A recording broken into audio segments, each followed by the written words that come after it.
Bonjour. Dans le cadre de notre cours de neurosciences, mon équipe et moi allons vous parler de la maladie de la schizophrénie.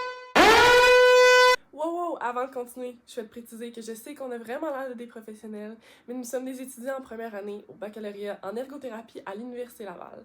Donc les informations qu'on mentionne sont à prendre à la légère, c'est pas des informations qui sont médicales. Par la suite, tous les droits d'auteur ont été obtenus pour le contenu de la vidéo. Bon visionnement! Donc tout d'abord, la schizophrénie qui affecte 21 millions de personnes dans le monde est une maladie mentale grave de longue durée qui achemine généralement à une perturbation du fonctionnement cognitif, émotionnel et social. Cette dernière influence profondément la manière dont une personne se comporte, réfléchit, ressent les émotions et établit des liens avec le monde et les individus qui l'entourent.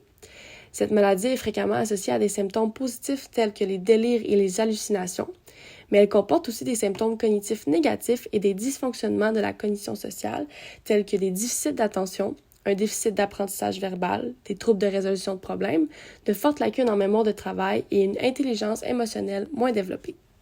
Ces symptômes engendrent donc une difficulté d'adaptation en communauté et affectent significativement les relations interpersonnelles des personnes atteintes de la schizophrénie. Malheureusement, cette maladie est souvent accompagnée de troubles liés à la consommation forte d'alcool et de drogue, plus précisément le cannabis, avec des taux d'atteinte qui s'élèvent jusqu'à 41%. Ainsi, à cause d'un mode de vie déséquilibré, les patients atteints de schizophrénie présentent un risque plus élevé de développer des maladies cardiovasculaires et immunitaires, mettant leur vie en danger. Les risques de mortalité de cette maladie sont également très élevés à cause des risques de blessures, de suicide, d'empoisonnement, de cancer et encore plus. Bref, il faut dire que la schizophrénie est à prendre très au sérieux pour assurer la sécurité des personnes qui en sont atteintes.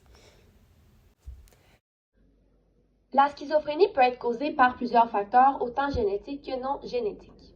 D'abord, on a les facteurs génétiques qui vont jouer un rôle clé dès le développement du fœtus. Parmi ceux-ci, on va trouver des variations dans le nombre de copies des gènes, des mutations génétiques et aussi des polymorphismes spécifiques à certains gènes, qui sont donc des modifications du code génétique de l'ADN. Et tout ça ensemble, ça peut venir modifier le développement cérébral et aussi augmenter les risques de troubles psychologiques. En parallèle, il y a tous les facteurs non génétiques et épigénétiques qui sont les complications engendrées par l'environnement. Donc, dans cette catégorie-là, on peut mettre les complications périnatales, le statut d'immigration et aussi des expériences de maltraitance et de négligence durant l'enfance. Et ça peut donc engendrer des aberrations neurodéveloppementales. Ensuite, on a les altérations pathologiques et aussi des perturbations de la neuroplasticité du cerveau qui vont contribuer à la manifestation de la pathologie et ça va être abordé dans la prochaine section de la présentation. Enfin, il y a une hypothèse qui est émergente dans la recherche sur la schizophrénie et qui soutient que des dysfonctionnements immunitaires pourraient être impliqués dans le développement de ce trouble. Les structures et altérations présentes pour la pathologie de la schizophrénie sont multiples. Parmi ces observations, on note une réduction du volume de l'hippocampe et aussi des variations du volume de l'amygdale et du thalamus à la baisse, ce qui va impliquer donc un système limbique qui va être modifié. Le système limbique, c'est une structure cérébrale qui est complexe et qui est essentielle à la régulation des émotions, de la mémoire et du comportement. Ainsi, des variations dans sa structure peuvent contribuer à des symptômes tels que la désorganisation de la pensée et aussi perturber la clarté et la cohérence des idées. En outre, des études s'intéressent à l'amincissement cortical généralisé et ont révélé que la surface corticale et la densité synaptique vont être réduites chez certaines populations. Et donc, cette diminution du volume cortico-cérébral va avoir des effets et des conséquences sur le fonctionnement cognitif et émotionnel et donc entraîner des troubles de la perception et des comportements altérés. Enfin, il y a des recherches en neuroimagerie qui ont mis en évidence des altérations dans le flux sanguin au niveau des régions frontales et pariétales du cerveau. Et ça aussi, ça s'accompagne d'une densité plus élevée de récepteurs dopaminergiques, ce qui va donc inclure une augmentation de la dopamine. Et donc, l'hyperactivité des voies dopaminergiques vont résulter en une production accrue de dopamine dans certaines régions. Et ça va être souvent corrélé à des symptômes positifs. Une récente étude a pu approfondir nos connaissances sur les épicentres de la schizophrénie.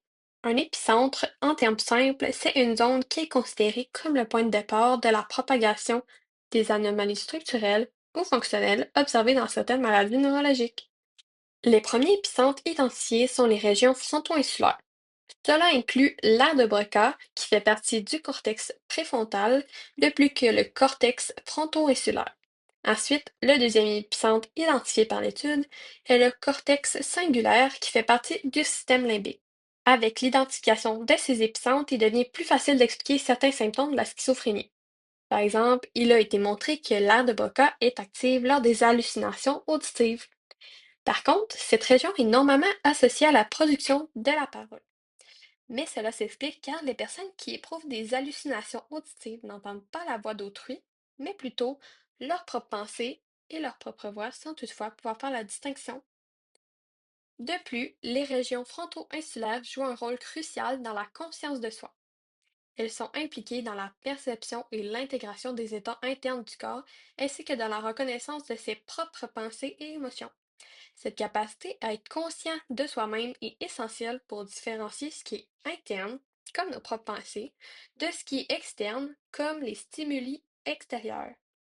Cela pourrait expliquer pourquoi les personnes atteintes de schizophrénie sont incapables de reconnaître leurs propres pensées comme internes. Pour sa part, un dysfonctionnement du cortex singulaire pourrait expliquer entre autres les délires vécus par les personnes schizophrènes. Les erreurs de jugement et fausses croyances persistantes peuvent être aggravées par une anomalie de cette structure, ce qui affecte la capacité à évaluer correctement les informations et les situations. D'ailleurs, pour votre information générale, la schizophrénie à début précoce est un sous-groupe de la schizophrénie et se définit par une augmentation des symptômes avant l'âge de 18 ans. Donc, on va parler des symptômes positifs et négatifs. Ainsi, les patients ont des symptômes plus atypiques et plus sévères que la moyenne des individus qui vont souffrir de schizophrénie. Cela engendre aussi une réponse moins favorable aux antipsychotiques et donc représente un pourcentage assez gros en clinique. Finalement, cette maladie touche 5% des cas de la schizophrénie.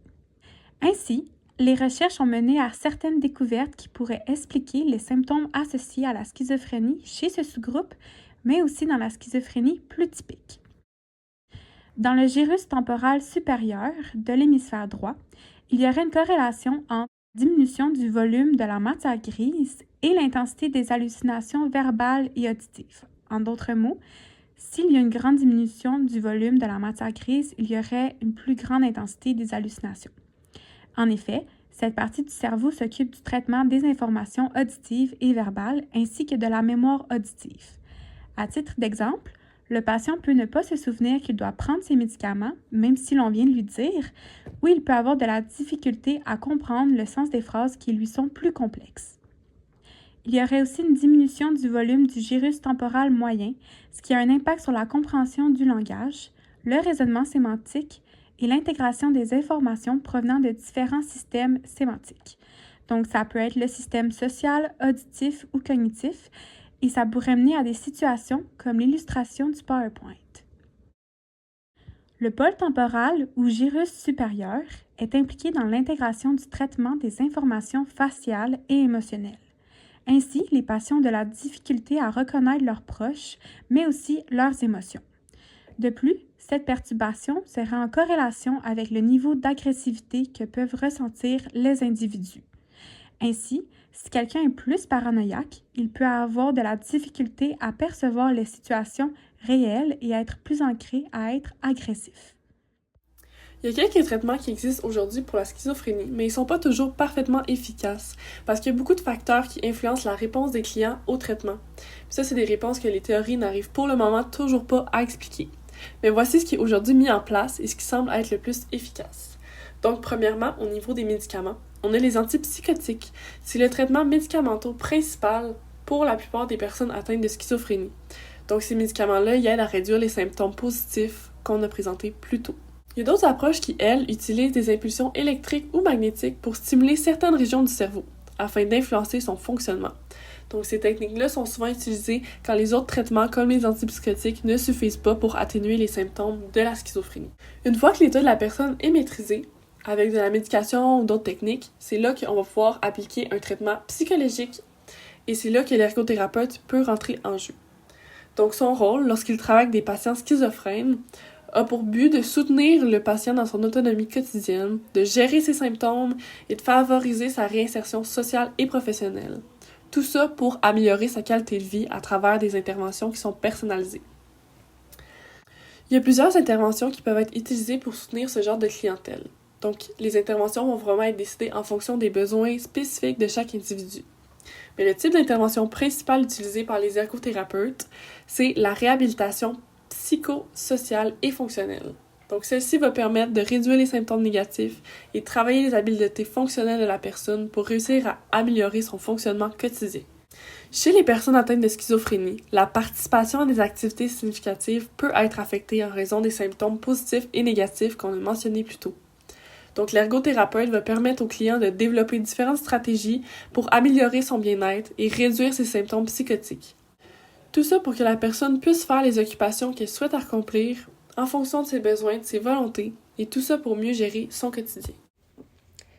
Pour conclure, la maladie de la schizophrénie est une pathologie qui mérite d'être prise au sérieux en raison des nombreux effets négatifs sur la vie quotidienne. Les nombreuses structures impliquées dans ce trouble rendent le fonctionnement de cette maladie très complexe.